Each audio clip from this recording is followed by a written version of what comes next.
Hello friends, this is Nirmal here for Technique, and today we're going to review the ASUS Zenfone Go. So the ASUS Zenfone Go was announced last month, and this is a budget smartphone from ASUS which replaces the ASUS Zenfone 5 which was launched last year. So the ASUS Zenfone Go comes with pretty impressive specs. It has a 5-inch HD display and it's powered by a quad-core MediaTek chipset with 2 gigs of RAM and 8 gigs of internal storage. There is an 8 megapixel rear camera along with flash. There is a front-facing 2 megapixel camera, and then it also comes with a 2070 mAh battery. This is powered by Android 5.1 Lollipop. Along with that, it has this custom Zen UI.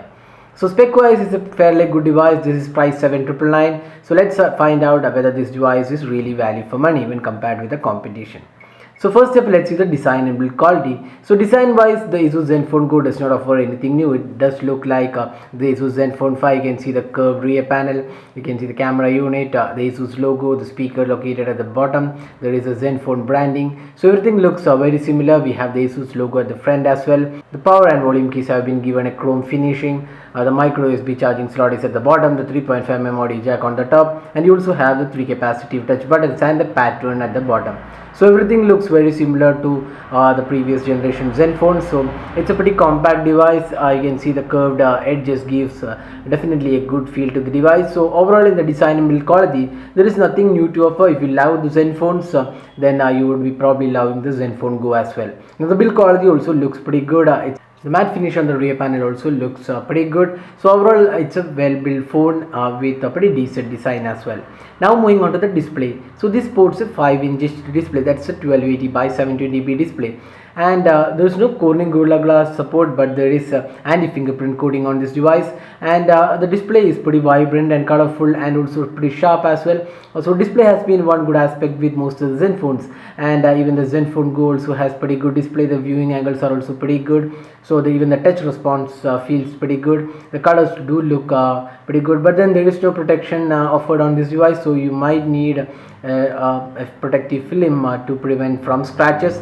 So that's the display aspect. Now moving on to the software and performance. So this phone comes with Android Lollipop, that's the latest version, and this has the Zen UI. So last year when we reviewed the Zenfone 5, we mentioned that the Zen UI is one of the heavily customized UI and does offer additional features. So here again, the Zenfone Zen UI is now based on Android Lollipop, and you can see the custom notification center. Although there are lots of things missing, this is a stripped down variant of the Zen UI. So you can see there are lots of things missing on this UI, but overall it does offer some great features. You can customize a lot of options. You can see there are icon packs, scroll effects. You can add widgets, wallpapers, lock apps. There are preferences, so a lot of additional options available in the UI, and it's a feature-rich UI. But when you compare with the Zenfone 2 series, the UI is heavily stripped down and a lot of features are missing. The notification center is also much less toggles are included. So there are lots of things missing on the UI, but then overall it does pretty good job with the software side. It's running the Android Lollipop update, and then talking about the performance. So this runs on a quad-core MediaTek chipset, and this has 2 gigs of RAM. So the performance overall was pretty good. We didn't experience any major lags or issues, but then if you push the device for hard tasks like heavy memory consuming apps, then definitely you can see some lag here and there. So that will not definitely cause much of an issue. So overall the performance is pretty decent. The gaming experience is again pretty decent with a 5-inch HD display. We could play most of the games, but then there was slight frame drops here and there, but then it's again acceptable for a budget smartphone. This phone has 8 gigs of internal storage, out of which around 4 GB is available in the first boot. And you can install apps directly onto the SD card, so you can expand the storage via SD card. So that's another good option. But having talked about the software and performance side, which is fairly good, there is one thing which is missing on this device. That's a lack of 4G LTE support. So this phone does not come with 4G LTE support. Instead, it's a 3G device. While most of the devices in this price category, even the budget devices, are now coming with 4G LTE, be it Redmi Prime, Redmi 2 Prime, and then we have the Euphoria. And other devices like the Lenovo A6000 Plus, all of these come with 4G LTE support, and here we have the Zenfone Go without the 4G LTE support. So if you're looking at a device with 4G LTE, this is not the device to buy. This just have only 3G support. So overall in the software and performance side, while we were impressed with the overall performance and the software, the Zen UI, we were quite disappointed with the lack of 4G LTE support on this device. Now talking about the camera, so this phone comes with an 8 megapixel rear camera and a front facing 2 megapixel camera. Now we have already done a detailed camera review of this device, so you can check out that video. So it does offer additional modes, there is HDR, beauty mode, night mode, a lot of additional modes, but then there is no manual control. Since this is a budget smartphone, ASUS hasn't included the manual control on this device. Now other options include you can record videos in full HD mode. Then there is other set of options which you find on most of the smartphones.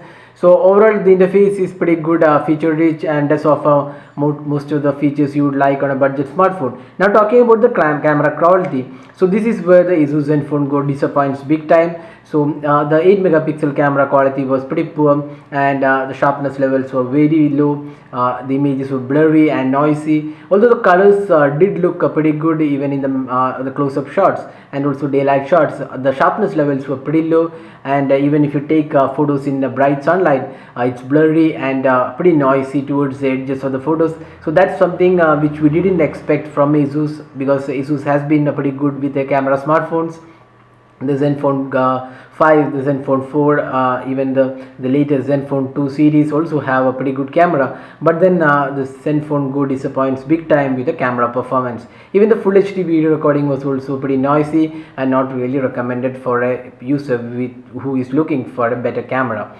Now this phone comes with a 2 megapixel front facing camera. Again, the front camera was just average, not really that great quality. Now let's move on to the battery performance. So this phone comes with a 2070 mAh battery.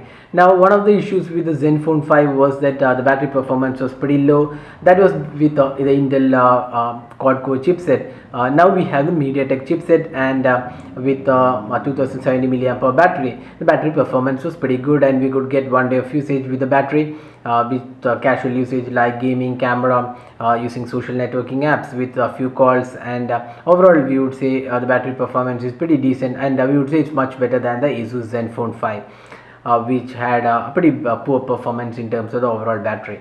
So that is a battery performance. Now summing up, this phone is priced 7,999. Now for this pricing, is it really value for money? So there are a couple of things which is not really that great on this device. One is the camera, which is pretty poor, we would say, and secondly the lack of 4G LTE support. Now the pricing is almost 1k higher than the Redmi 2 Prime and Euphoria.